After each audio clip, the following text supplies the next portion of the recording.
It's only through merit that Salah draws comparisons to the likes of Cristiano Ronaldo and Lionel Messi.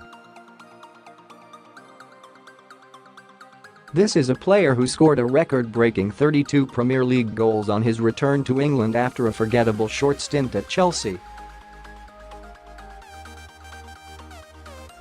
He pipped Kevin De Bruyne and David Silva to the PFA Player of the Year award and later finished third in the FIFA World Player of the Year awards.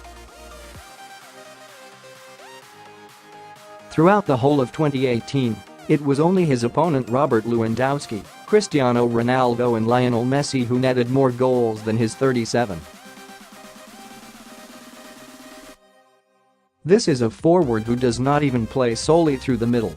Admittedly, his role in Jurgen Klopp's side has evolved since the beginning of the season, which has seen him adopt a more central position. But he's producing the numbers of a traditional goal-scoring centre forward. It's deceiving.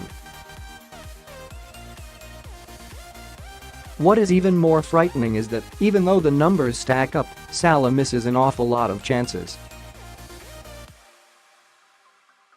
There is an art and elegance in the positions he takes up, how he anticipates where the ball might drop. An instinct that can't be taught, it's second nature. And yet after almost every performance, you can't help but wonder whether Salah could have had a couple more goals to his tally, if he has scored at all. This was depicted best on his league debut for the Reds 18 months ago, a 3-3 frenzy against Watford at Vicarage Road in which he scored 5 or 6. He turned in a goal he almost had no right to score, jetting in before a defending to scramble the ball home.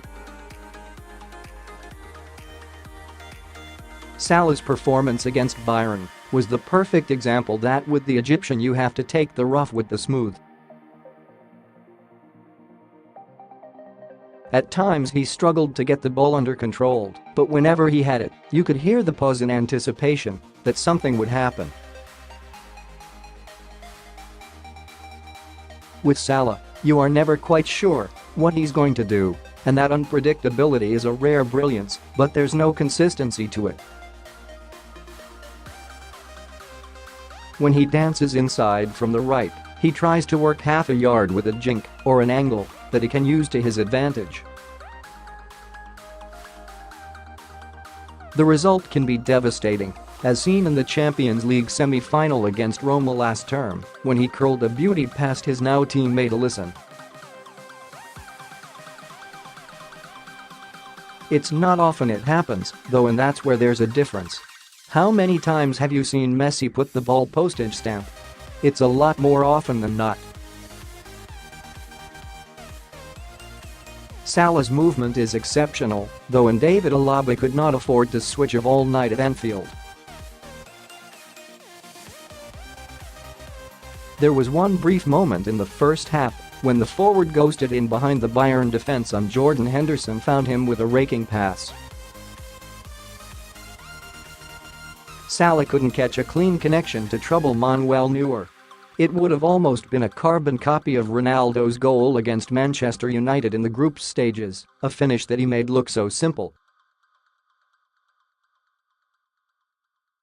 Then there was a perfectly crafted, deft touch from Salah which nearly saw Joel Matip open the scoring in the first half. He squandered perhaps the best chance to break the deadlock himself when he headed wide from Trent Alexander-Arnold's teasing delivery.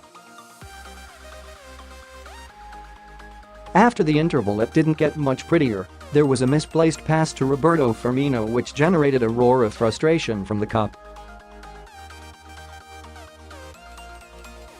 He also failed to control the ball on the byline after Andy Robertson had ghosted in on goal before hitting the first man from an 80th minute corner.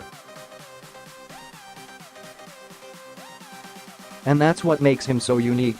He's sometimes awkward, clunky and frustrating, but he will always have that flash of mastery in his locker that can cut teams apart. The match itself was crying out for a hero, somebody to take the game by the scruff of the neck.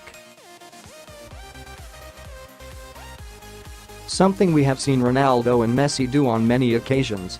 Tuesday was a quiet night from Salah, but you'd be a fool to dismiss him having a say at the Allianz Arena or at Old Trafford on Sunday.